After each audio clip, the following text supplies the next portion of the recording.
Nami-miss ko yung mga moment na ano, na kasama ko sila. Hmm. Kasi parang OFW po talaga ako sa Quezon City. Hmm. Kasi kahit nangono lang sila, hindi naman ako makakauwi basta-basta, eh.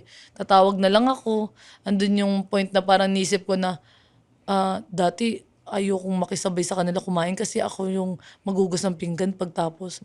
Sabi Hmm. ko kahit gaano kadaming pinggan yung hugasan ko basta makasabay ko lang ulit sila.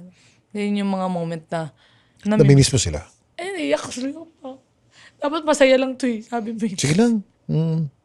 Yun. Parang buong buhay ko, Kuya Kim, parang ako lang mag-isa. Hmm. Parang lagi akong longing sa pagmamahal. Hmm. Kaya dati nung nagka-shota ako, share ko lang. Dati nung nagka-shota ako, talagang nung naranasan ko yung pag-aalaga, sabi ko hindi ko napapakawalan 'to. Gusto ko yung ganito, gusto ko yung nararanasan kong maalagaan. Gusto ko yung may nag-aasikaso din naman sa'kin. Yung pala hindi. 'Wag mo hanapin yung pagkukulang mo sa ibang tao. Kailangan ikaw mismo, mahalin mo muna yung sarili mo bago ka magmahal ng ibang tao.